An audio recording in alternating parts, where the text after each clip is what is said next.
Kasabay nito ay sumiklab ang isang emergency sa headquarters ng Hunter Association. Tuluyang naglaho ang mga signal mula sa ilang miyembro ng Squad 5 at ipinagpalagay na patay na sila.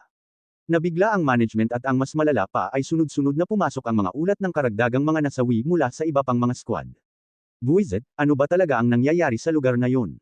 Nagmadaling tumakbo ang opisyal na namamahala patungo sa communication center, humihiling ng agarang reinforcement at naglabas ng isang high-priority distress call para sa lahat ng hunter sa loob ng zone. Ilang sandali lang ang lumipas nang pumasok ang isa pang alert, may isang tao ang mabilis na lumalapit sa kinaroroonan ng Alpha Corrosion Rift Core. Agad na inutusan ng leader ang kanyang koponan na kontekan ng hunter na iyon at sabihing huminto na siya agad dahil anuman ang naghihintay sa unahan ay lubha itong mapanganib. Pero nang dumating ang data ng pagkakakilanlan nito ay natigilan silang lahat dahil ang hunter na patungo sa Alpha Core ay si Chansok ng Squad 8. Ibig sabihin nito ay malamang siya ang unang nakahanap sa Corrosion Rift Core. Agad na iniutos ng leader ang direktang koneksyon sa terminal ni Chansok upang kumpirmahin ang kanyang kalagayan. Dahil ang pag-escalate ng isang corrosion core sa kalagitnaan ng operasyon ay hindi pa kailanman nangyari noon. Sa gitna ng kaguluhan ay si Chansok ang unang nakapansin ng anomalya at sumugod patungo sa core kaya kailangan siyang bantayan ng mabuti. Mabilis na kumonekta ang feed sa screen at makikitang si Chansok ay nasa gitna ng labanan, o mas tamang sabihing tumatakbo siya para sa kanyang buhay habang walang tigil na hinahabol ng isang halimaw.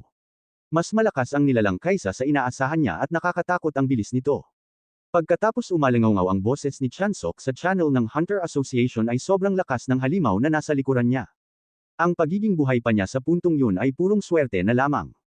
Habang tumatakbo ay nagmura si Chansok ng malakas. May mga taong naka-assign ba talagang magsiyasat sa lugar na ito? Paano nangyaring walang kahit anong babala? Pagbalik niya ay isusubo niya raw ang corrosion core sa lalamunan ng bawat isa sa kanila. Ang biglang paglabas ng damdamin ni Chansok ay nagdulot ng awkward na tinginan sa mga staff ng Hunter HQ. Sa huli ay nagpasya silang i-mute ang kanyang terminal dahil sapat nang nakumpirma nilang buhay pa siya. Alam ni Chansok ang kanyang mga hangganan. Sa kasalukuyan niyang estado ay imposibleng mapapaslang niya ang halimaw ng direkta gamit lamang ang kanyang lakas. Kaya ang natatanging opsyon niya ay dahan-daang pahinain ito at tapusin sa isang matinding atake ng sibat. Ngunit ang nilalang sa harapan niya ay ganap na hindi angkop sa lahat ng pwedeng asahan dahil wala itong kahit anong palatandaan ng pagkapagod. Sa naunang laban niya sa pinunong paniki ay nakagamit si Chansok ng sobrang dami ng mana mula sa isla ng Gadangdo kaya labis niyang napahina ang kalaban. Ibig sabihin ay hindi na niya pwedeng iwanan ang isla ngayon kaya kailangan niyang maghanap ng lugar para mabilis na maibalik ang kanyang mana. Sa sandaling yun ay tumulim ang kanyang mga mata dahil natagpuan niya ang eksaktong hinahanap niya. Sa unahan niya ay may isang itim na butas ang bumukas sa lupa na parang walang katapusang kailaliman. Walang pag-aatubiling lumundag si Chansok diretso sa loob. Habang bumabagsak ay lumingon pa siya at nil-8 ang dambuhalang nilalang sa likuran niya. Sinasabing magmadali na ito dahil mayroon siyang nais na suriin. Kasabay nito ay biglang nawala ang signal ni Chansok sa mga monitor ng Hunter HQ. Simple lang ang dahilan, pumasok na siya sa Alpha Corrosion Core. Nang dumating ang ulat ay namula ang mukha ng leader sa takot. Masama ang sitwasyon. Napakasama. Pagpasok niya mismo sa core ay napagtanto ni Chansok na mas malinis ito kaysa sa inaasahan niya at halos wala pa siyang nakikitang kumakalat na corrosion. Nakakunot noon na siya dahil ayon sa datos ay kahit ang unclassified at grade 3 corrosion cores ay hindi kumakalat ng ganito kabilis kaya gaano naman kalala ang grade 1 at grade 2. Ilang sandali lang ang lumipas ay pinawi ni Chansok ang hangganan ng corrosion rift. Ang naghihintay na sa kanya ay ang tunay na banta. Ang totoong malakas na kalaban. Hindi siya yung tipo na huhumaling sa isang laban. Pero kapag may bagay na patuloy na nag-uudyok sa kanya ay mauubos din ang kanyang pasensya. Dahan-daang hinigpitan ni Chansok ang pagkakahawak niya sa kanyang sandata. Isa sa pinakamalalang depekto ng Paradox Flame ay ang hindi makontrol na pagkalat nito na nakakaapekto sa lahat ng buhay maliban lang kay Chansok. Pati na rin ang mga kakampi niya. Kaya ito ang dahilan kung bakit nakakatakot at mapanganib ang Paradox Flame. Kapag lumampas ito sa antas na hindi na niya kayang kontrolin ay wala na siyang magagawa kundi itigil ang paggamit nito. Hindi maiiwasan ang limitasyong yun. Sa sandaling yun ay lumitaw ang isang halimaw sa harapan niya. Walang pag-aatubiling tinusok ni Chansok ang kanyang sibat. Isang malakas na sigaw ang pinalabas ng nilalang bago ito tuluyang tumahimik. Tahimik na napangiti lang si Chansok. Tapos na ang trabaho ko. Aktibo na niyang sinimula na sipsipin ang mana mula sa hangin sa paligid. Ginagabayan ito sa kanyang katawan, kinukumpos at iniimbak. Damaloy ang enerhiya sa bawat sulok ng kanyang katawan. Pinapalawak at pinapatatag ang mga daluyan niya. Huminga siya ng malalim kasabay ng bahagyang paglabas ng demonic energy sa kanyang hininga. Kamangha-mangha ang resulta. Lagpas pa sa kanyang inaasahan. Biglang nagsimulang mabasag ang kalangitan sa iba't ibang bahagi. Tumangala si Chansok. Hindi nagpapakita ng anumang pagkabahala. Mukhang may mga paparating pa. Ilang sandali lang ay lumitaw ang mga halimaw na kapareho ng mga naunang nilalang na nanggaling sa rift. Sa kasamaang palad para sa kanila ay huli na ang lahat dahil nakumpleto na ang refinement ng katawan ni Chansok at ang antas ng mga kalaban na ganito ay hindi na nagdudulot sa kanya ng pagkaabala. Tatlong halimaw ang diretsyong sumugod kay Chansok at sa isang mabilis na pag-ikot ng kanyang sibat ay ngumiti siya at sinabing wala talaga kayong utak. Akala nyo ba may silbi pa ang bilang ninyo? Sa sumunod na sandali ay ang biglang pagsabog ng mana mula kay Chansok ang pumaslang sa mga halimaw. Wala ni isa ang nakalapit sa kanya. Mas malakas na si Chansok ng ilang beses kaysa dati. Pero kumpara sa kanyang kapangyarihan sa ibang mundo ay kulang pa rin ito. Halos nasa 1% pa lamang siya sa dating lakas niya. Sa sandaling yun, isang anino ang lumitaw sa likod niya at naglunsad ng palihim na atake. Napuno ng kilabot si Chansok. Kailan ito nakalapit sa akin? Halos kasabay ng pagtama ng atake ay naka-atres na si Chansok. Ang nilalang ay may anyong tao na may ulo ng daga at malinaw na nasa ibang antas ang corrosion core nito. Sa halip na matakot ay naintriga pa si Chansok. Iniisip kung ilang sunod-sunod na atake ang kayang tiisin ng halimaw na ito. Sa sumunod na segundo, sumugod si Chansok. Umiikot ang kanyang sibat na may napakalakas na puwersa. Umatake na siya pero hinarang lang ito ng daga ng diretsyo at pinagtawanan pa siya.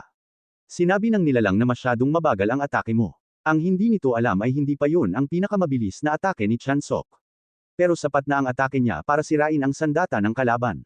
Nakatuon ang tingin ni Chansok at tahimik niyang sinabi ang dual orbit spear. Sa sumunod na sandali ay napalipad palayo ng kanyang mana ang nilalang. Agad niyang sinamantala ang pagkakataon at pinabagsak ito bago pa man ito maintindihan kung ano ang nangyari. Ang dual orbit spear ay teknik ni Chansok kung saan ang bawat atake nito ay nag-iiwan ng asul na landas na perpektong inuulit ang unang atake ng 4 na beses. Kung susundan lamang ni Chansok ang mga trajectory para umatake ay magiging isa lamang itong teknik na nag-uugnay ng 4 na atake. Pero ang kanyang teknik ay ganap na naiiba sa mga sunod-sunod na atake. Ang kanyang asul na trajectory ay kayang umatake ng mag-isa lang, nagiging parang magkakambal na magnetikong boomerang na halos imposibleng iwasan laban sa ganitong uri ng naaantalang sunod-sunod na atake. Wala nakita si Chansok na kahit na anong nakatagong huling baraha na pwedeng gamitin ng daga na kalaban niya. Hindi nagtagal ay muli niyang inatake ang daga na halimaw. Sa tuwing may nakikita siyang kahinaan nito ay agad na umaatake si Chansok. Ngayon ay panahon na para wakasan ang lahat. Sa sumunod na segundo ay naglunsad si Chansok ng walang humpay na sunod-sunod na atake. Ang bawat atake ay umalangaw ng 4 na beses. Itinutulak ang katawan ng nilalang sa hangganan ng pagbagsak. Hindi nagtagal ay naputol na pati ang ulo nito sa kalahati kaya nakatiyak na si Chansok na ito na lamang ang katapusan ng kalaban. Habang naghahanda si Chansok na ipagpatuloy ang kanyang atake ay biglang may lumitaw na isang kahon sa kanyang kamay. Dahan-dahan niya itong binuksan. Sa sandaling nakita niya ang laman ay tuluyan siyang nanigas. Samantala ay nagkakagulo na sa headquarters ng Hunter Association habang kumakalat ang mga corrosion rift mula sa gitna ng isla ng Gedongdo habang sunod-sunod na nawawala ang signal ng mga squad. Sa harap ng eksenang ito ay natigilan ang leader dahil lubhang lumala ang mga pangyayari kaysa sa kanyang inaasahan. Napuno ng kawalan ng pag-asa ang kanyang mga mata. Ito na ba talaga ang katapusan? Kung walang milagro ay wala silang magagawa kundi manatiling nakamasid habang unti-unting napupuksa ang mga hunter. Sa sandaling yun ay sumigaw ang isang staff. Sir, kailangan nyo itong makita. Ipinagpatuloy niya ng may pagmamadali na tono, may mensahe ang kagagaling lang sa isang hunter na nasa loob ng rehiyon ng Alpha Core. Agad na itinuro ng leader ang feed sa pangunahing screen kung saan ang bawat channel ay ipinapakita ang mensahe mula kay Chansok.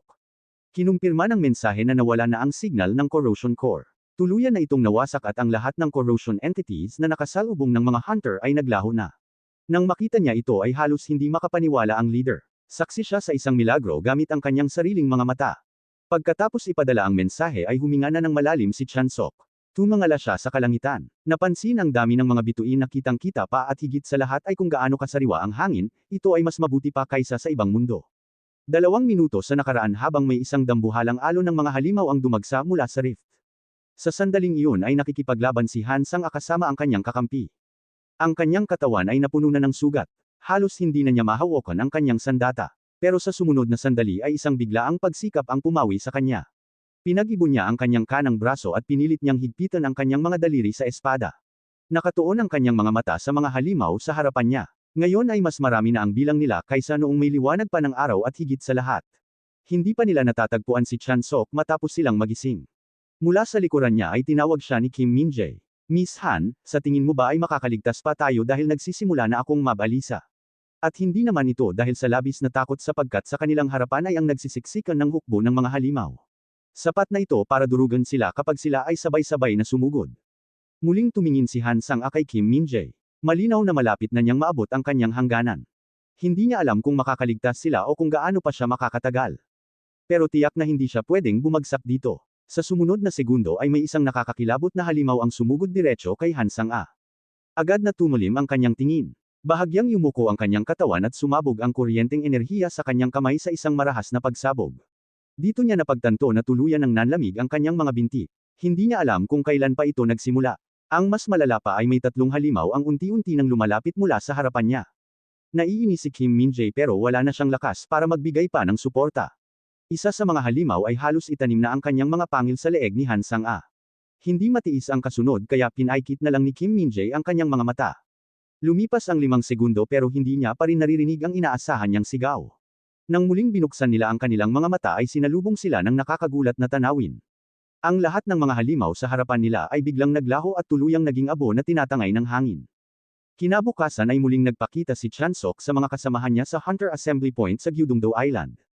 Nang makita niya ang eksena ay nandilim ang kanyang mukha dahil napakaraming sugatan.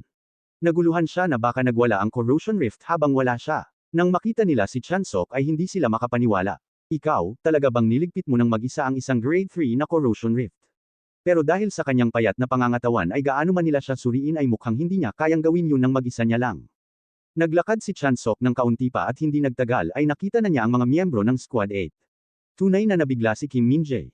Hindi niya inakalang kaya talagang suluhin ni Chansok ang rift. Napangisi si Chansok ng malamig. Hindi ito ganap na makatwirang desisyon kundi kumilos na agad ang kanyang katawan bago pa man makasabay ang kanyang isipan. Dahil ang lahat ng ginawa niya ay para lamang protektahan ang mga katulad niyang hunters. Dahil naging maayos na ang lahat ay naisip ni Chansok na panahon na para gampanan niya ang papel ng mabuting tao at alisin ang imahe ng kontrabida na nakamit niya noon. Sa sandaling iyon ay may tumawag mula sa likuran nila. Ipinakilala ang sarili bilang si Bon Jong-K, ang ikatlong branch manager mula sa Korea Operating Corporation. Tinignan siya ni Chansok at tinanong, ikaw ba ang nagpadala sa akin dito? Hiniling ni Bon Jong-T na makausap siya. Ipinaliwanag na nais siyang makaharap ng mayor. Nawalan na si Chansok ng bilang kung ilang beses na siyang tinawag ng ganito.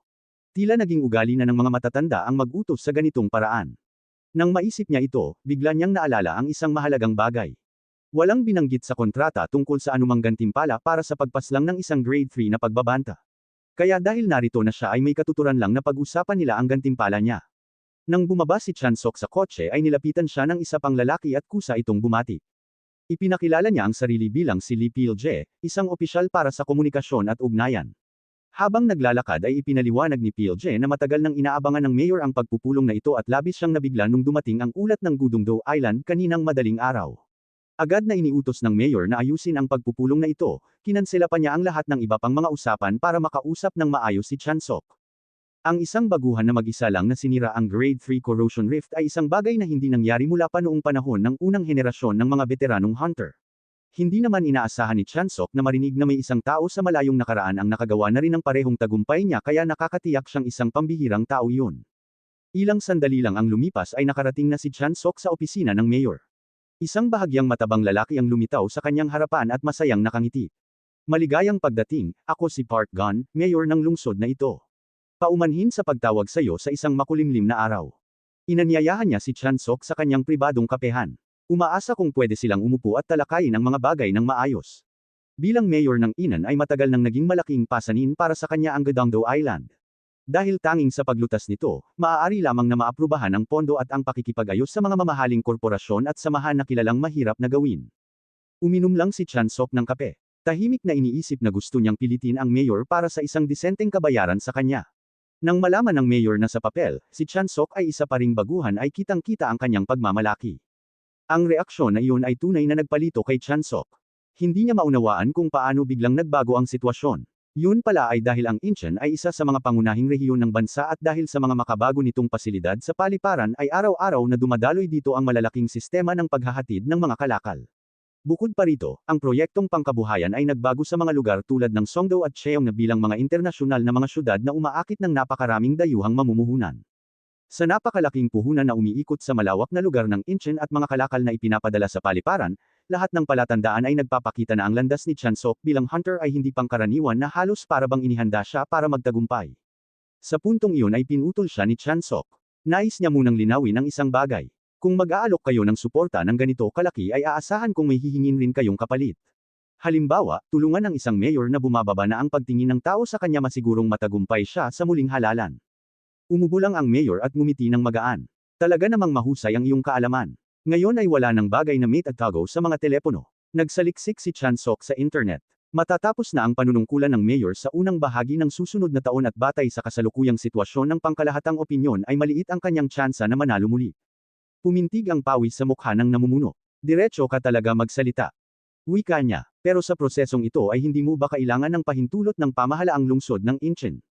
Hindi tulad ng mga pampublikong gawain ay bilang baguhan ay kailangan ni Chan Sok ng pahintulot ng mayor para makapasok sa rift.